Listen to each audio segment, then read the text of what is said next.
This is Press R, an eye on the press. Meet us every Sunday.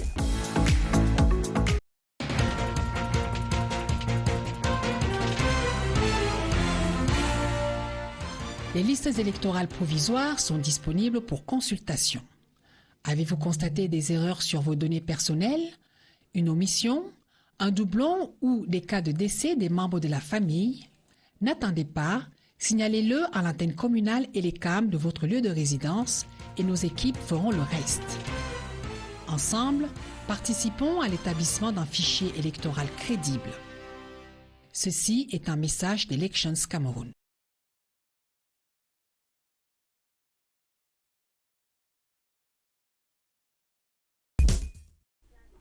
Good day and a hearty welcome to this edition of our midday magazine programs, Press R. We have chosen two topics which we think are topical and we want our guests to discuss them for you this midday. The upcoming elections and what we expect from the media, given that everyone thinks that with the advent of the social media, things have become complicated for the traditional media organs, but we have to rely on the traditional media organs to be able to get the news and get reliable information. So how should the press comport itself during the upcoming twin elections? We'll be handling that in the course of the program this midday, but we'll focus more on what CEMAC will become, given that the West Africa has taken the lead to have a new currency, the ECO. So what becomes of the CFA franc in the CEMAC zone? We have seasoned economists and financial experts to discuss that with us on the program this midday. We have George Abeselo. You're welcome. Thank you. He's a financial expert and an economist. We have Emmanuel Tumajong next to him. He works for the Dow Jones News Wires, which is more of economy, and so with that mindset, and a journalist, so he can handle, or all of them be able to handle. When we have our professor, Professor Wilfred Donko, an economist and well-read when it comes to economic affairs. We're waiting for Samson Websey, who will be joining us shortly on the program. But I'd like us to begin with what the papers were feeding on this week. Our press review. Emmanuel Avemio.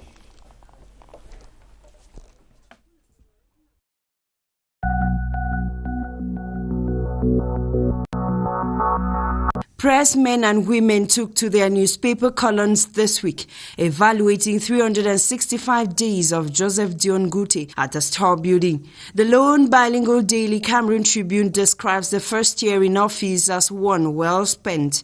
To the lone English daily, The Guardian Post, Dion Gute's 365 days in office, remarkable achievements, challenges ahead. An idea shared by The Horizon that sees milestones and challenges while summing up reactions of some members of government. But Municipal Update simply sees Dion Gute's government 1 year on as brilliant.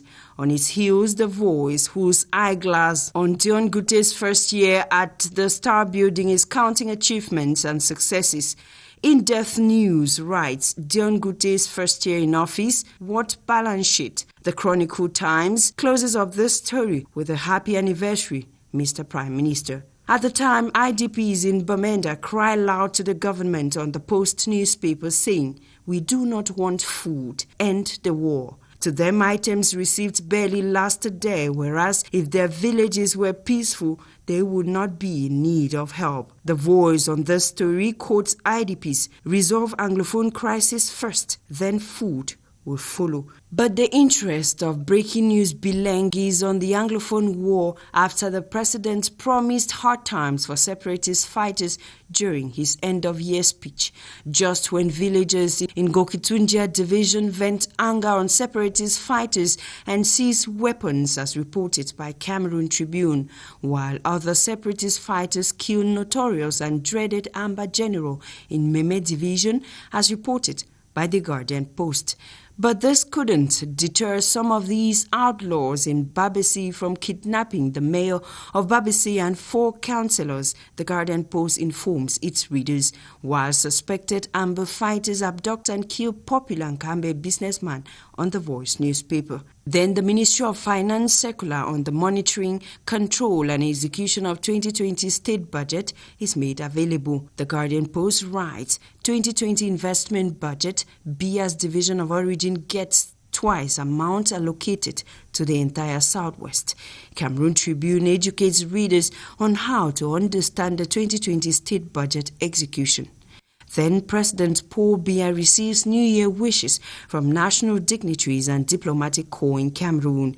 Cameroon Tribune publishes pictures of the yearly event, but the interest of the Guardian Post is on the message delivered on that day. It writes, at New Year wishes presentation ceremony, diplomats hail Biya, kneel amber fighters over armed conflict in Northwest Southwest.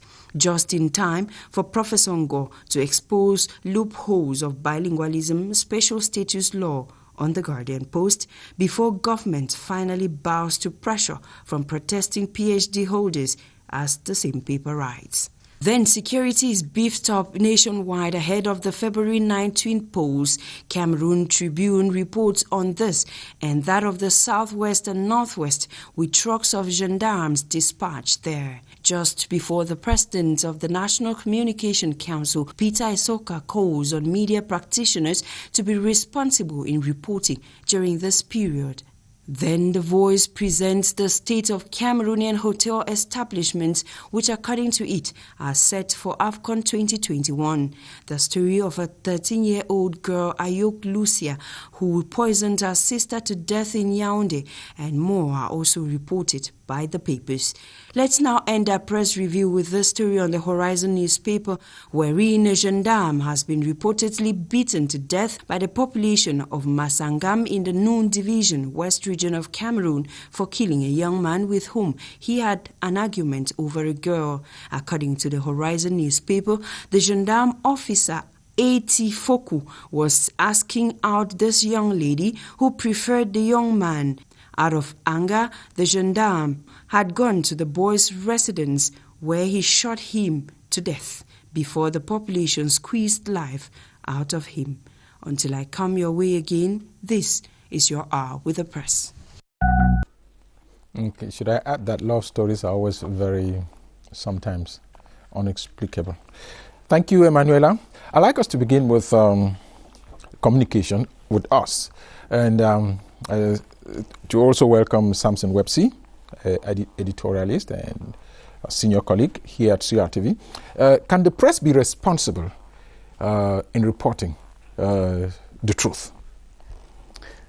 Well, thank you, Joe. I think the press normally is supposed to just report what happens in the society based on the ethics of the profession, because the press has a social responsibility. So the press can report the truth, but I think it should be in a responsible manner, meaning that we are going to have elections within a context where there's so much tension in the air, so the press should not exacerbate that kind of conflict, which means they should keep strictly within the norms of the profession, the ethics of the profession. I think that is what...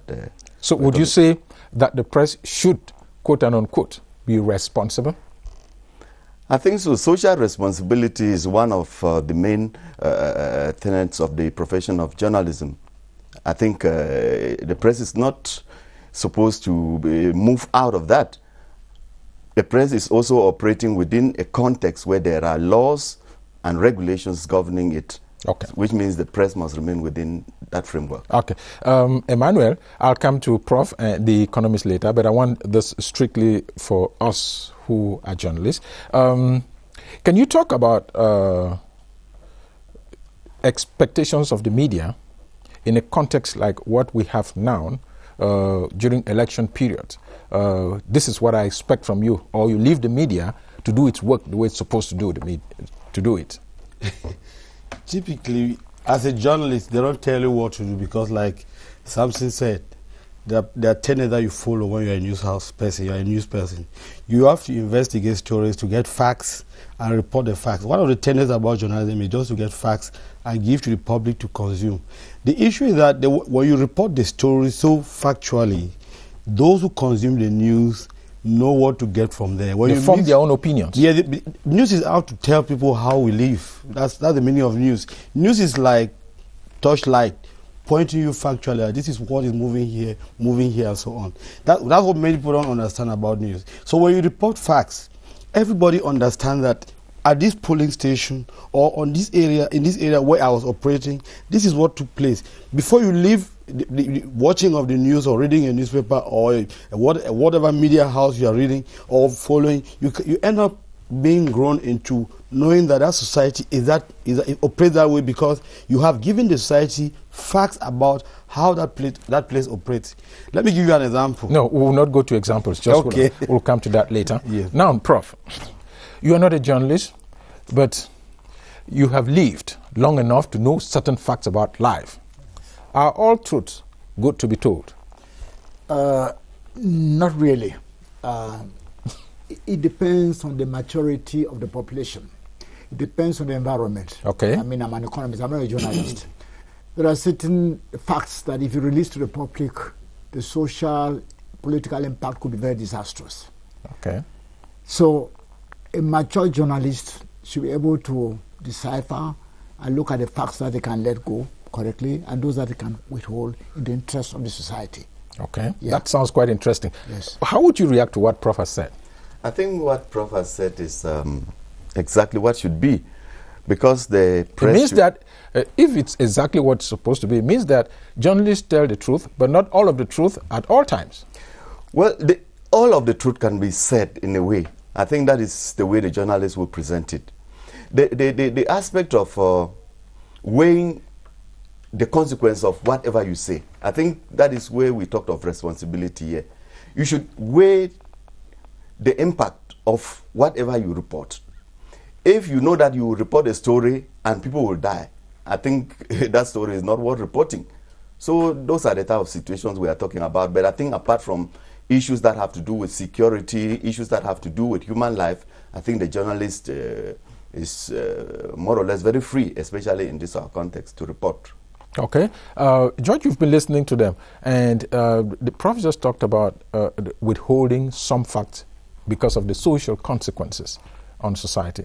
But we have situations where, like the elections that will be coming up, a lot of money will be changing hands. So what is expected of the journalists?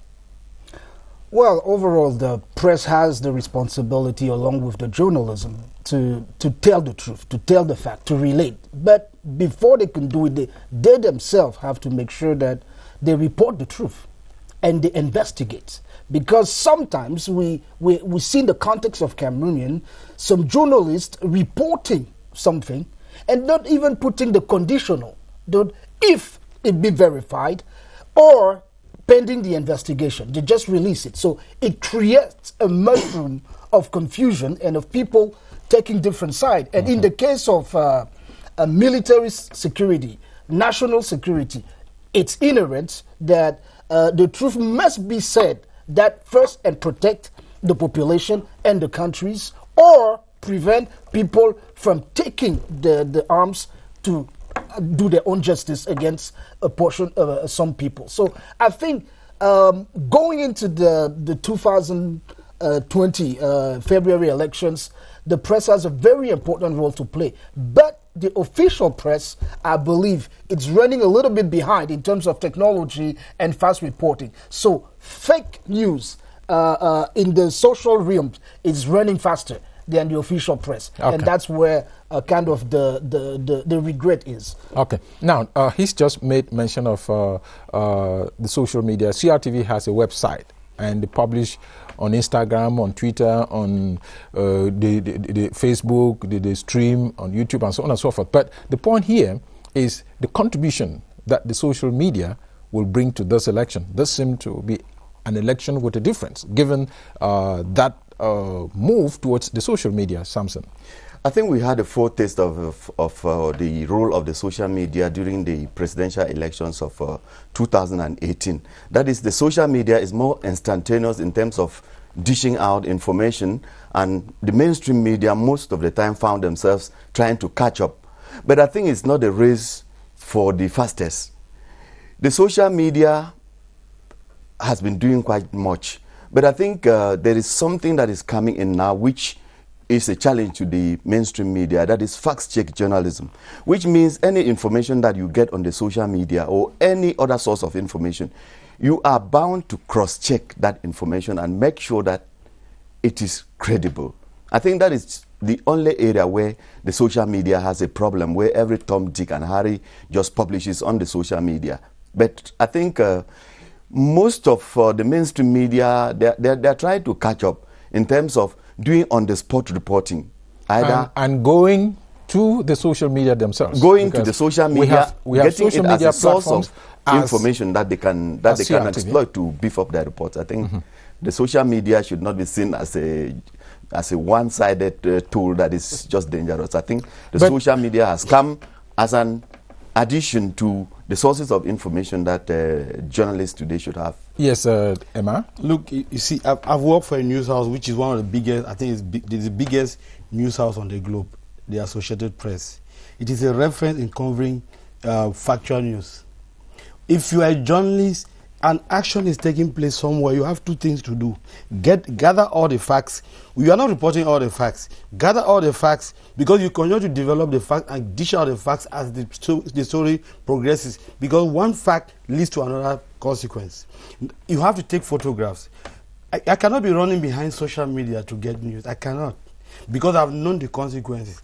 Those who publish on social media are doing like what I'll call emotional journalism. Although we call it journalism, but it's not journalism, because there are certain social medias of different types. But for you to give news to the public that will educate and make the public to know what it's looking for, like that's factual news, is that you are not going to look for a social media publication to say this social media says so. You are bringing down the population that is consuming the news. You who has been trained and you have had the experience of following news, you have to go to where it is taking place, gather the news from there and come back. I'll give you one case when I covered a very big election in Cameroon, where I went to a place where people were voting twice or thrice, you know, and I reported a story because I had to talk to the people, ask them why they were voting twice. It is illegal to vote twice.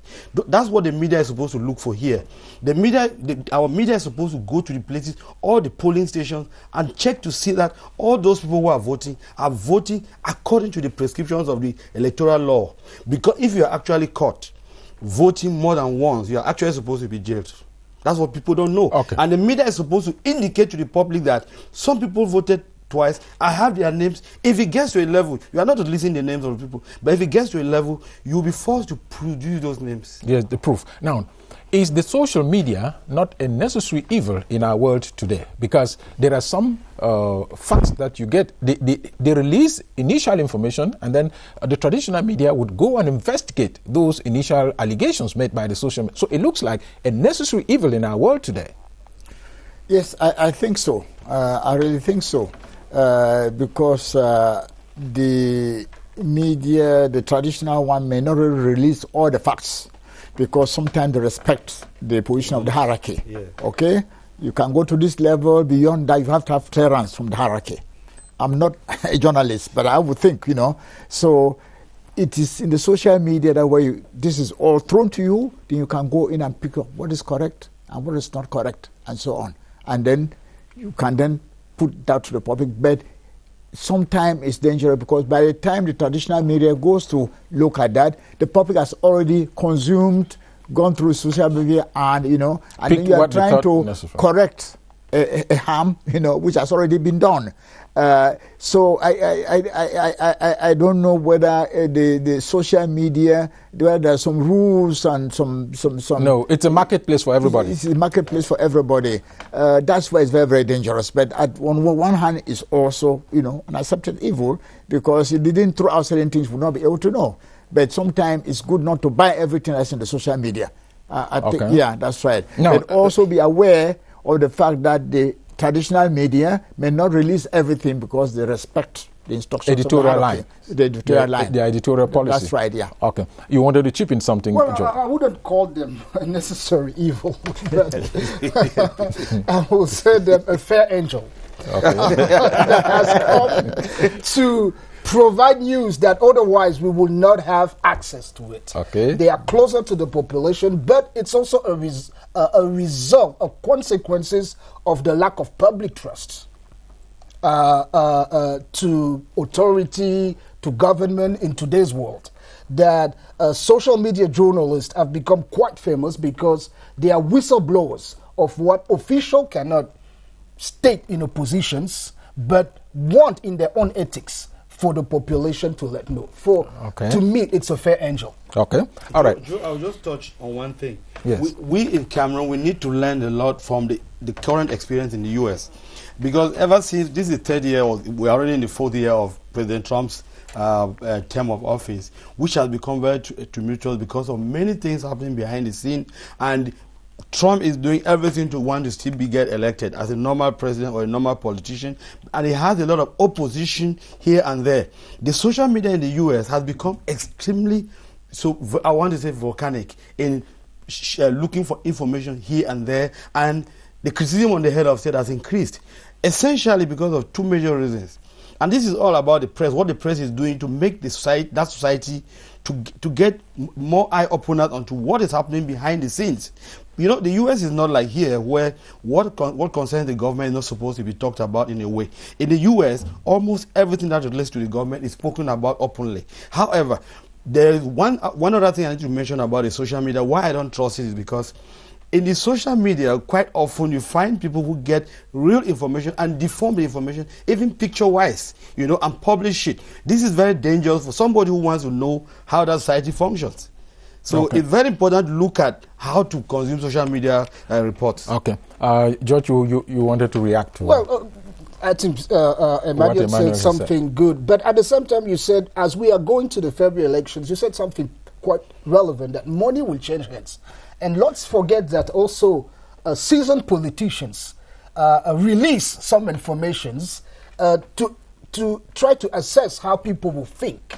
So in both ways, official sources also release some kind of information to assess people's responsiveness like a teaser to make a decision, or to assess whether they should change their course or go into the right way. So I appeal to everybody responsibility in this time of abundant information, social media presence, official press, to gather the facts of what is being said. Cite something when you have at least 3 or 4 sources that are reliable. Yes, Samson did talk about facts checking, which is very, very important in our world today. But should we say that the battlefield will move from real to the information superhighway, or on the social media? We'll have a lot of battlefields on the social media this time around. Joe, I think elections in most democracies have essentially been fought on the media, whether it's the mainstream media or the social media which we have today. Whenever elections are approaching, you have politicians positioning themselves, arranging for media coverage, and making arrangements, some of them under the table. I'm making a reference to what you talked about, money that will be exchanging hands. Very important. I think that this is the period that some media persons consider as the harvest time for them. Yeah. Yeah. Yes, but I like to think differently, because at the end of the day, those who determine whether you're going to be elected as a senator or parliamentarian really don't have access to the traditional media. They are there in the villages and so on. So there are other factors that take into consideration. You can come and tell how good you are, but if you don't do this, you don't do that, they're not going to vote for you. Okay? And so that's what they consider. What is they doing this and that? Giving food and giving... Precisely, yeah. Money changing hands and so on. Making promises, even though 5 years after you're not going to go back and do anything. So that is what they look for. Okay. Because very often you tell them, oh... Should the media decry the provisions of food and all drinks? And a bit with Prof. I think Prof is talking essentially about the Cameroonian context. Yes. No, even Nigeria. No, well, maybe In African Africa, context. yeah, When sure. you go out of Africa, Yeah, in the US, the election is essentially on the media. Your Yes, performance on and the media, ideas. it can swing the votes in your favor or against you. Just a statement. You know why? that you make. Because of the level of literacy of the population. Exactly. Okay? Yeah. Because of the level of literacy of the population. You are very well exposed, you know, and then there's nothing, whether you are Republican or Democrat or whatever, you are black or whatever thing, you are It's the ideas. you are exposed, okay? Yes. So you have that. Why would people who are suffering vote for Trump? Okay. Because he drums about the future of America first and so on. So No, you see- I would want us to focus on Okay, Trump sure. because Yeah, he's no, done okay. quite a lot. Yes, all right, So, sure, yeah, yes, we'll sure. talk about that some other time. I Yeah. think, Prof, I agree with you, but let's come back to, because what Joe is asking for is to see how the media can influence our upcoming elections in February. One of the things that we know about Cameroon is that the media morale has actually gone degraded. There is this concept that is called gombo. Gombo is a French word which means okra, which is actually it alludes to a type of food or slimy food that you eat, which easily goes down your throat. The idea is that gombo, as they call it in the Cameroonian context of journalism, means bribery. How they Yes. bribe the Cameroonian media. And the journalists in Cameroon has become extremely lazy. Instead of going to look for facts and going to the right person who can create a change, a valuable change on the terrain, he goes to somebody who will give him gombo. It poses a very big problem, and that's why when you cite the case of now it's a period you reap, it's a harvest period. The journalists, if they were doing their work well, while they are selling through the social media, online, or maybe through the stands like the printed newspaper, they will still make their money because information has become more searched for than before.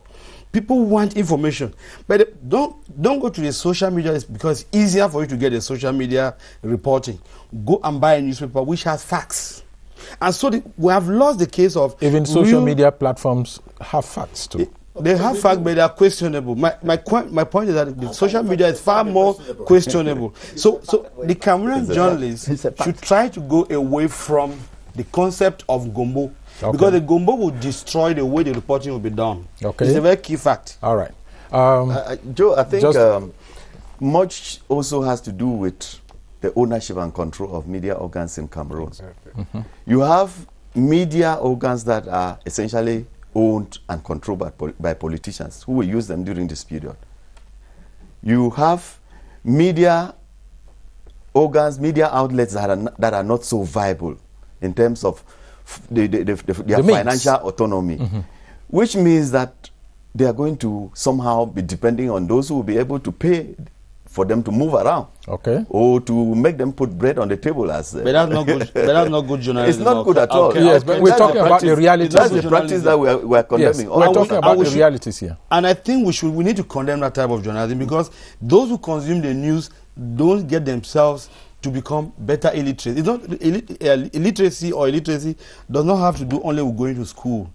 Just the news that you consume, the people you chat with, upgrade your brain every day. So if you have the type of gombo reporting, the person reporting that news, whether you bought the newspaper from somewhere, you're not going to benefit anything from there. Okay, so the media then needs to be more responsible, right? Yes. As we look forward Yes. to I think the February Cameroonian polls. media also has to improve in terms of the quality because we've observed over the years. I took copies of a paper that is on the stand, papers that were produced in the 80s and 90s, and I compared it with the content of that same paper today. It's a disappointment when most of the reporting now is shallow. They don't Yeah, it's too give light. the public what they want, and Yes. I think that's where the public is tempted now Exactly. to go elsewhere. That's true. Okay. Yes. All right, I'd like us to have this report done by Kilianda on what we're talking about, the responsibilities which we expect from the media as we look forward to February 9.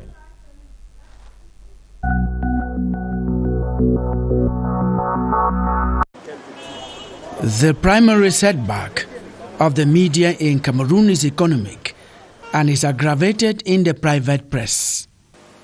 There's almost nothing there. A young man with a degree was worked for many years will come back and they'll pay him 30,000, 50,000 francs a month. What do you expect? he has to go out looking for other means of filling his or her pockets.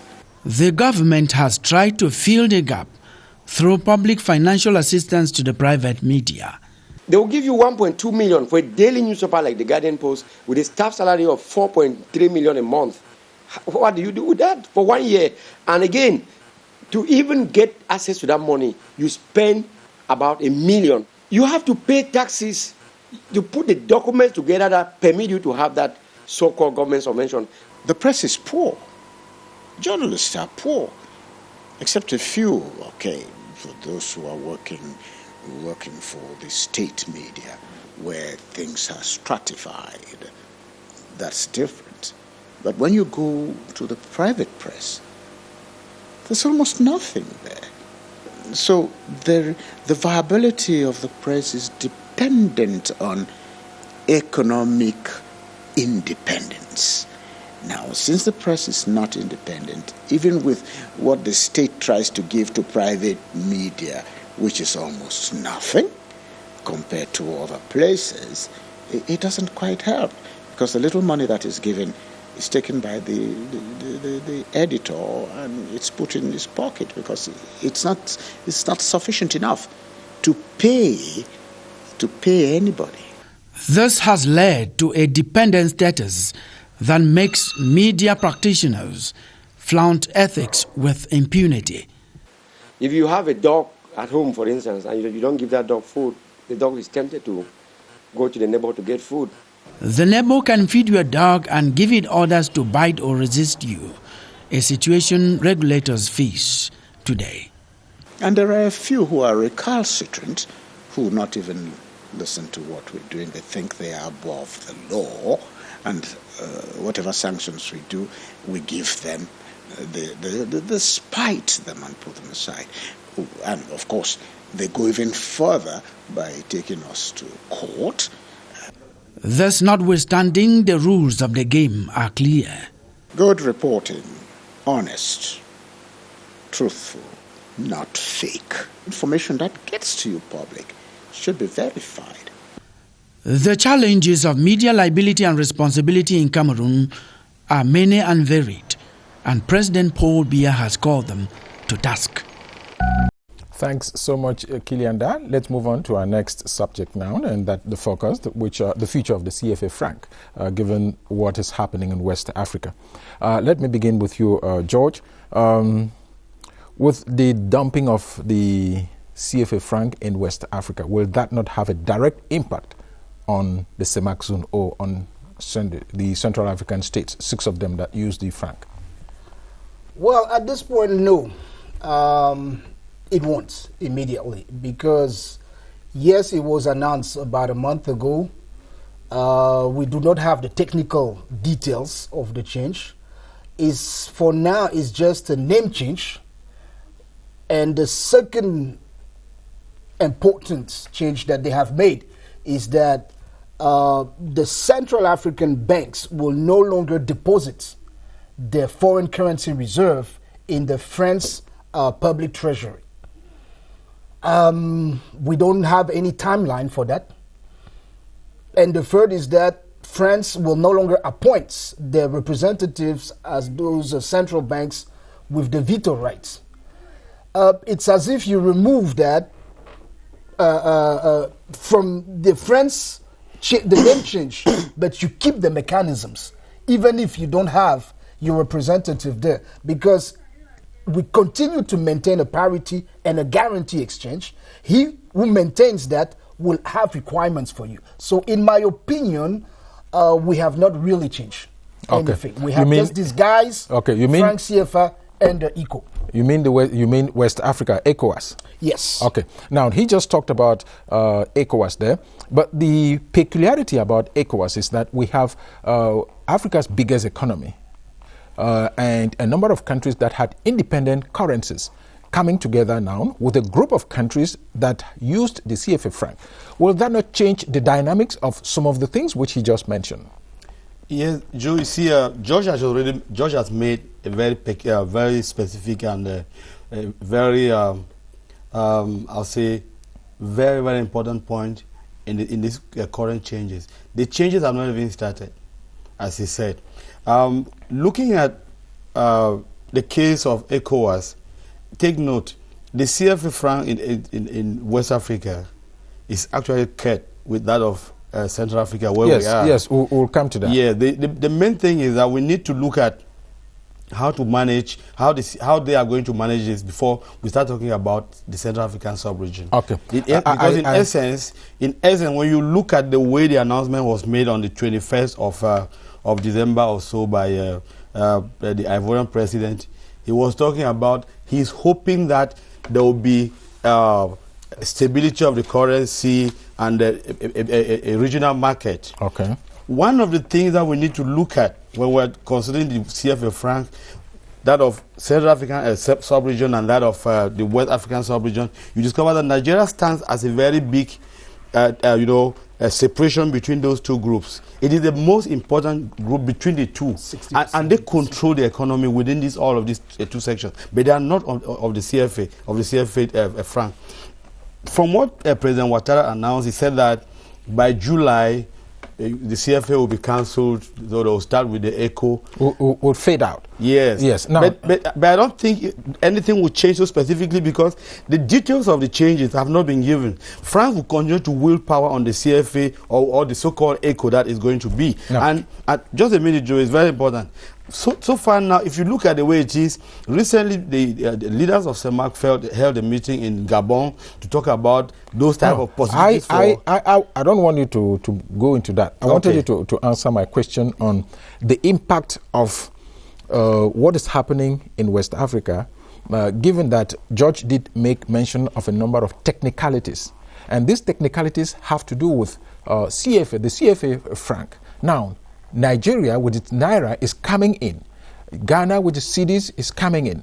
The Guinea-Conakry is coming in. And a host of other countries, the Gambia, they are coming in. So can the French still have that, what you call, quote and unquote, mainmise on the ECO as they had with the French, the French franc that was in circulation in West Africa? Yes, Professor Ndonko. I don't think so. Because the dynamics have changed. In ECOWAS, you have Nigeria is the biggest economy, over 50-something% of the GDP of the region. Close to 60%. Yeah, close to, I said over 50-something, close to 60%. Before the ECO, the perspective ECO coming into being, it was Côte d'Ivoire, 30-something%, okay? The franc zone. Yes. The 6 countries or so, or the 8 countries. Eight countries, yeah. So now Nigeria comes in, the dynamics will definitely change. But my argument is, if you look at the population of Nigeria, and that with that common currency, is supposed to open the frontiers to the barriers to let goods from other countries come in, assuming that they assume a common external tariff is going to be okay for those other countries too. Although Nigeria is what they call a big brother. Exactly. But the other argument is Nigeria is going to wield a lot of influence because the parity thing, like people say, was Côte d'Ivoire that was at the center, gaining everything. Okay, now Nigeria comes in with its Naira as the biggest economy because the more powerful, stronger your economy is, the stronger your currency is. Although it's not always the case. Because I know poor countries like Ethiopia with a very strong currency, but they are very, very poor. I know countries that retail with a strong currency. Look at East and Southern Africa. So the dynamics would really, really change. Okay. But going to your question in relating to Central Africa, we'll come to Central Africa. Sure. Okay. Yeah. Yes. Now, Samson, why did the French, or those who I won't, excuse me, use the word, why did the two regions? Why did they not permit the interchangeability of the same currency which was in circulation in Central and West Africa? I mean the franc. The West African franc was different from the Central African franc, and they weren't interchangeable. So why did they, were there any economic reasons for the non-interchangeability of the currencies in the two zones? Joe, I think theoretically the two currencies were interchangeable because a 10,000 francs CFA in Cameroon or in the CEMAC sub-region is the same 10,000 francs in West Africa. The only difference is that the two currencies are managed by two different central banks. But in terms of the value on paper, I think it's the same money. Okay. It's the same money. Now, let me put my question the other way. It wasn't possible, and it's still not possible, for you to use the CFA franc from Central Africa in Mali, in Senegal, in West Africa, and vice versa. Why was that so? Were there any economic reasons for that policy, George? Well, the economic reason I see is that initially they wanted to have two franc CFA zones from the beginning. Each had its different economic values, and it remains on the reserve. Geographically, the West African were closer together, so they thought they could make a strong franc zone there, and then the CEMAC region. At one point, it was in the past, you could not use, although you had two different I remember. banknotes, I remember. but you could go to Abidjan and have 10,000 francs CFA from CEMAC and 10,000 francs CFA from BCAO. You could change that. Yes.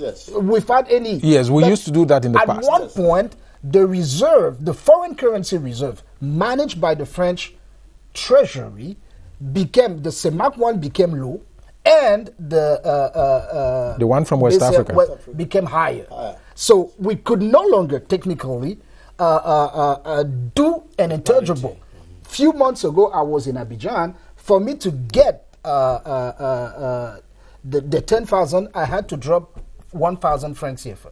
Okay. Basically. Okay. Now, economically speaking, wouldn't that have been a bigger market to have a single currency that could be used in 6 countries in the CEMAC zone and in 8 countries in West Africa? Could they not have done it in such a way, because you have weak economies in West Africa just as you have in Central Africa? So could they not have managed the currency reserve in such a way that you have a bigger market with about 15 countries using the same currency? Well, it would have been good, but again, there's few commodities to exchange between the two zones.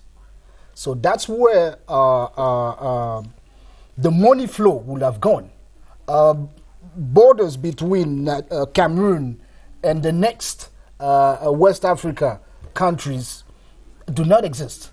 So you have buffer countries like Nigeria that use, for example, Naira.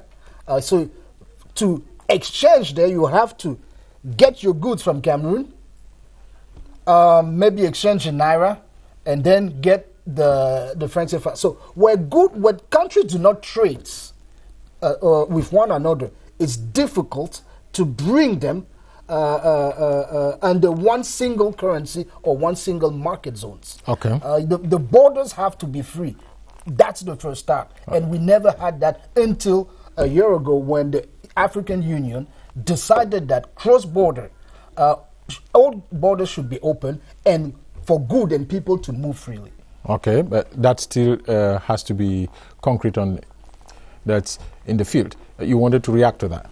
Yes, I wanted to add that George already mentioned that the issue, because Nigeria plays a very big role on how the two zones have been managed, have been created and managed, because the language factor is very important, the currency factor is very important, and then now the exchange of goods. Most of these are all commodity countries. All the countries of CEMAC and ECOWAS are all commodity countries. They are not industrial.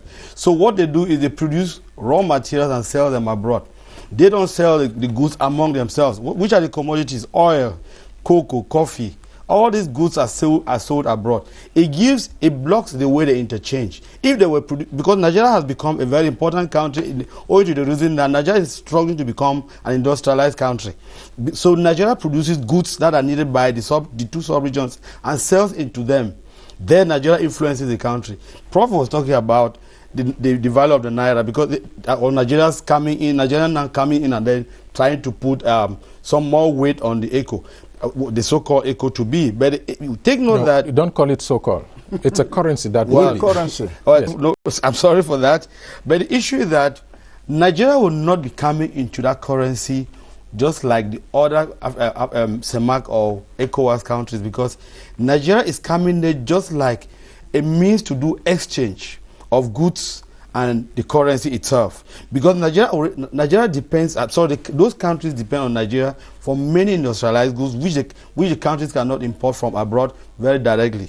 And Nigeria equally produces those same goods like petroleum and stuff, which it sells to other countries. So in essence, Nigeria is working on, the ECO will become like putting the ECO, to answer your question, putting the ECO that works for both the ECOWAS and the CEMAC will become very difficult because Nigeria is still there as a big player. Okay, Joe, I think the ECO, as it was announced by the president of Cote d'Ivoire, for the moment, by my own understanding, does not yet concern Nigeria. Yes. Exactly. It concerns only the West African countries that are using the CFA franc. Nigeria, Ghana, Gambia, and the others, they are not yet concerned. The initial idea of having a common currency for the entire West African sub-region was for all of those countries to have a monetary union that includes all the countries, both those using the CFA franc and those using their own individual currencies. But this other arrangement that has come up does not yet concern Nigeria. It doesn't concern Ghana. It doesn't concern Gambia. Ghana, Sierra Leone. Let me just These are countries that are using their own currency. Ghana has indicated to come in. They have not yet come in. No, they have indicated to be part of it. The present arrangement, officially, if it were to go into force, only concerns the countries that are using the CFA franc. There will be another level where the entire West Africa is going to have a monetary union where the ECO now will be used in all of those countries, but we are not yet there. Okay. Prof, you wanted to say something before I come back to George? I think having a common currency will not automatically means that it's going to facilitate trade. Because in each of the two main regions, West Africa and Central Africa, will have what we call economic groupings. An economic grouping is what? It's a grouping of countries that come together and agree to put common external tariff against third countries. Third countries are those countries that are not members of that grouping. So, even if you have one currency in West and Central Africa, as long as you have CEMAC with its own tariff schedule, okay?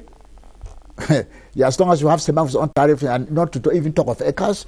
On the other hand, as long as you have ECOWAS, and you have its own tariff schedule in terms of the timing of implementation, where they are going to be. Some are gradual, some automatic, and so on. We don't expect automatic flow of trade between the two regions or between the countries involved. So we must bear that in mind. It's very, very important. All right, George, you want just chip in before I ask my own question. To jump on what Samson said, actually there are two ECOs. There are two ECOs. CFA ECOs from West Africa and the ECO from the whole ECOWAS. And the reluctancy of Nigeria, and that's a trick, political maneuver between France and Cote d'Ivoire to impose the ECO, because Nigeria feels that it is wrong. The fact that France can still guarantee a whole block of 8 countries in terms of the foreign currency exchange, that means that if France flew euros into those 8 countries, now that they will have the same currency with Nigeria, but technically their ECOs of West Africa will be overvalued than the Naira one, so that they can invest there and gain. That's the same model that Morocco is using in joining the ECOWAS country through not the ECOWAS at that time, but the West African 8 countries, in order to position them as a way to penetrate economically the other ECOWAS countries. Right. So that's where the trick is. Because if I control your foreign exchange, like I make the deposit as it's currently happening right now, and not open it to a diversified currency baskets, it means that what you sell overseas, I get a cut on it, and what I come to invest towards you, I have no foreign currency. Okay, that sounds very interesting. And is it not what most countries that use the franc CFA have been agitating against? Exactly. And you can see that. So it will just be a change of style and not real change in naming. Because they feel, I mean, this change or the noise around should we be staying or should we be leaving has not come from the authorities. It has come from the populations. Okay. So they feel a population pressure. And just a little quote, the Western world does not fear our leaders. They fear our people. And that's why when the consciousness of our people rise, they're going to try to make some cosmetic change. But this one, it's a disguise, Frank CFA, under a disguise equal. Okay. But technically, okay. Now, I wanted to say that the ideal for Africa, I think, was the initiative that was put up in the early years of the African Union to create African financial institutions. They were supposed to have an African investment bank, an African development bank, an African monetary fund, and formerly Libyan leader. Yes, and an African central bank. Yes. The idea was to get the regional blockings to evolve into monetary unions that will, at the summit, have a common currency, which means West Africa was supposed to constitute a monetary union, Central Africa a monetary union, the Maghreb had to constitute, to evolve into a monetary union, so that we'll have 5 monetary unions made up of many countries, which will have suppressed some of those national currencies, so that at the top level, in the final analysis, it will have been a unique currency for Africa. I think that is something that the African leaders, they still have to look at within the framework of the African Continental Free Trade Area. They have to factor in those elements of the currency, because Africa cannot evolve the way they will want if they continue to have currencies the way they are now. But it looks like the Africans have accepted the strings attached to their economic well-being. Prof. I think it's unfortunate, I must say this, unfortunate in the sense that when you decide to remain in your comfort zone and let decisions taken for you elsewhere, it becomes a vicious circle. You find it very difficult for you to get out of that zone, because many African states are not willing to pay the price that Guinea paid. They are not willing to pay the price that Mali paid, and so on, when they had the independent currencies. But I think if you look at development and sovereignty in the long run, you need to make sacrifices. Is the Naira tied to any British sterling? No. Is the cedis tied to any British? And we're talking about Nigeria, a big economy. Is the rand tied to the... So I think the whole thing is you have to be a real change political in mentality. will. Yeah, the political will and the change in mentality. We have capable, economists and financial experts whom the heads of states or decision makers can use to say, sit down, this is what we can do. But the thing is, once you always think of, Africa, Europe, Africa, things would not work. You need to have that political will. You have to make some radical changes to get out of the vestiges of the so many years of colonialism. They continue to hold on, because you cannot take decisions with respect to monetary policy, which will affect the stability, growth, and development of the economy in the long run. Then you can't do anything. Not to talk of holding back 50% of your foreign reserves by somebody else. Now, the way he puts it pushes me to this reflection.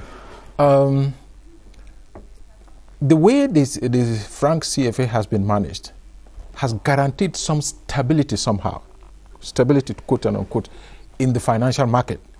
Inflation managed, manageable, gross domestic product, and so it depended now on us, the individual countries that use the franc, to be able to make advantage of it.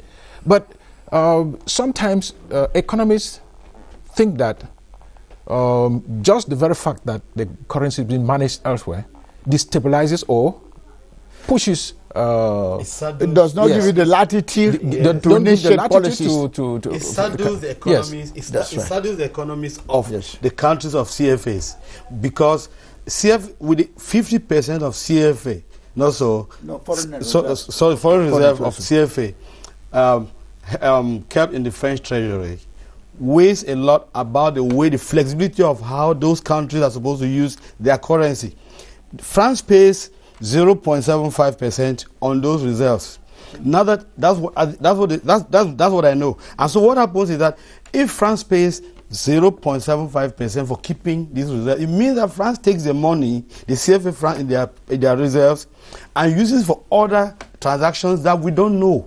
So we don't have a full grip on how those reserves are being used. Because I remember recently, France had a spat between France and Italy had a spat because they were fighting on who to control the European Central Bank after the recent during the recent negotiation. I'd like us to come back to the CFA. Yeah, yeah. That was a little digression there.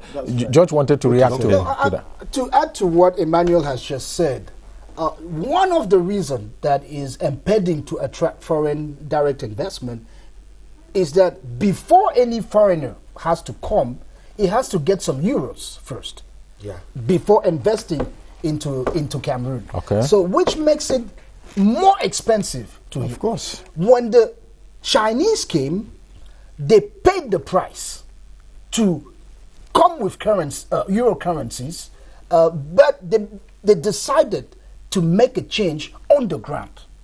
So the price of accessing euros, which was attached where France CFA is attached to, they paid that exchange price and invested and said, we're going to gain in the long terms. So they invested heavily. And to come back to your question, yes, you are right.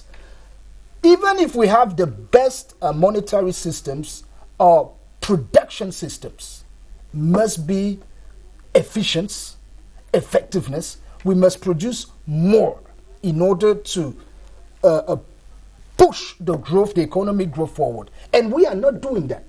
You look at road constructions, it's unbelievable that those infrastructure company will work from 7 a.m. to 3 p.m. When in other countries, they work 24 hours to catch up with the delay that has already taken place and to accelerate production and growth. That's the key. As long as we do not change our production system, even if we have dollars, it won't change anything. Now, he just said something, but I wouldn't want us to go to the type of work schedule we have. But you wanted to say something, Prof? Yeah, sure. Yeah. The other observation is that the CFA, packing with the French, by the French franc and now with euro, has facilitated trade flows between Africa and Europe. There's very little or nothing at all between African countries themselves. Look at the CEMAC region. 10 years ago, it was 2% interstate trade. Now it's probably 3-point-something%. So having a common CFA, guaranteed by the French Treasury or Central Bank, has it helped really in terms of, interstate flows? Maybe because the economies are competitive and not complementary. Competitive in the sense that they're producing virtually the same range of products. And so you're selling me bananas and what? So what is it going to? Like George said, the most important thing is to take bold steps to diversify our economy and process most of what we're seeing on the spot, and also the state should facilitate the effective participation of the private sector. Doing business in Cameroon, you've seen that report by Professor Dafoe. It's disaster. Okay. Okay. Yeah. Now, we have just 2 or 3 minutes. Unfortunately, we can't get Teke, but I'm sure you were watching us on Facebook and giving your contributions. Elvis will talk to you on Facebook as well. Just this last question. Does the CEMAC zone have experts that can manage and guarantee a credible currency, or we need to depend on the IMF and the World Bank to be able to have a currency that will bring together these 6 countries? I want to think that the CEMAC sub-region has the experts. As Prof said, they have just been in their comfort zone. I think they need to be more daring in terms of taking action. When you look at all the major sub-regions on the African continent, whether it's East Africa, Southern Africa, West Africa, I think the CEMAC sub-region is the least in terms of economic development, in terms of growth, and in terms of industrialization. They need to take bold steps. At the moment, the two are trying to fuse. You have CEMAC and ECAS to fuse. But I think in terms of the same number, in the same countries, but for in terms of currency and in terms of taking bold economic action, I think there's still much that has to be done. Okay. Let Prof say a word before we come to Emmanuel. Yeah, you asked one question. Do we have the experts in CEMAC? Yes. I think we do. If you make a study of who works in the World Bank and the IMF, you see many experts, economists, financial experts from Central Africa there. African Development Bank. Okay. So, so what are we talking about? We have our people. The most important thing is for the powers that be to create the enabling environment and let them come and do the work. Which means the political will is preponderant. Yes. That's where the issue actually stands. The because enabling environment must be there. They are working in these institutions. I they hold high positions. Yeah. In ECA, who's heading ECA now? A Cameroonian, a young lady of not up to 50 years, isn't it? Very somewhere. Yes. Yeah, precisely. Of not up to 50. ECA, that's the Under Secretary General of the United Nations. I worked there, I was the chief economist there in ECA many years ago in charge of macroeconomic reforms. We can do it. Okay. Yeah. The political will then is preponderant. The problem we have here, say within these 14 countries using the CFA, is that when the experts do the work, it has to pass through the administration, and the administration sits on that or puts the work on the counter. Okay. And that is where the problem lies. Our time is up. Maybe one word from George? Yes, we can, provided we have strong governing rules. Okay. Thank you so much, ladies and gentlemen. It's certainly a running story, and we'll be coming back to it, especially now that we've moved into the next decade of growth and employment strategic document, the second phase. So we'll be coming back to that subsequently. Stay with us if you can. Tamtam we can follow shortly on CRTV. And on CRTV News, you'll have the news following and other magazine programs. Thank you, and have a nice Sunday.